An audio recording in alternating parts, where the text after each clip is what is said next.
டேய் இமே நான் ஃபோன் பண்ணா கூட எடுக்க மாட்டேன், நான் பிஸியா? இல்லை மச்சான் கொஞ்சம் டிப்ரெஷனாக இருக்கிறேன்டா. டேய் நான் தான்டா டிப்ரெஷன் உனக்கு.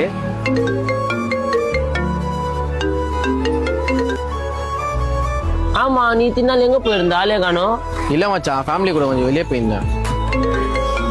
இவனுங்க வேற சும்மா ஃபோன் பண்ணேங்கிறானுங்க. யாரா இது உனக்கு அடிக்கடி ஃபோன் பண்ணி தொல்லை பண்ணுறது? யாரா என் சொந்தக்காரங்க, என் கூட சுற்றுற பசங்க தான்டா. இவங்களுக்கு எதனா ஒரு தேவையான தான் மச்சான் காலே பண்ணுவானுங்க. ஓகேடா கரெக்டு தான்டா. மச்சான் எங்கள் அம்மா தான் கால் பண்ணுறாங்க, கம்னிடுறேன். ஹலோ சொல்லுங்கம்மா. சாப்பிட்டேம்மா. நீங்கள் என்ன பண்ணுறீங்க?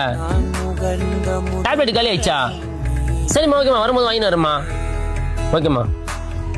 டேய் உன் சொந்தக்காரங்க ஏன் உன் ஃப்ரெண்டு கூட ஃபோன் பண்ணாங்க, ஒரு ஃபோன் கூட நீ அட்டன் பண்ணி பேசல?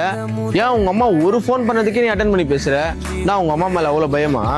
மச்சான் பயம்லாம் இல்லை மச்சான், உண்மையான ஒரு பாசம் இருக்குது மச்சான். சொந்தக்காரங்க ஃப்ரெண்டுங்கெல்லாம் வந்து அவங்களுக்கு என்ன ஒரு தேவைன்னா தான் மச்சான் எனக்கு ஃபோன் பண்ணுவாங்க. ஆனால் எங்கள் அம்மா கால் பண்ணிக்கணும்னு வச்சுக்கேன், ஃபஸ்ட்டு என்னை பற்றி தான் மச்சான் கேட்பாங்க, அதுக்கப்புறம் தான் அவங்கள பற்றி கேட்பாங்க. அதனால தான் மச்சான் அவங்க கால் பண்ண அட்டன் பண்ணி பேசுகிறேன்.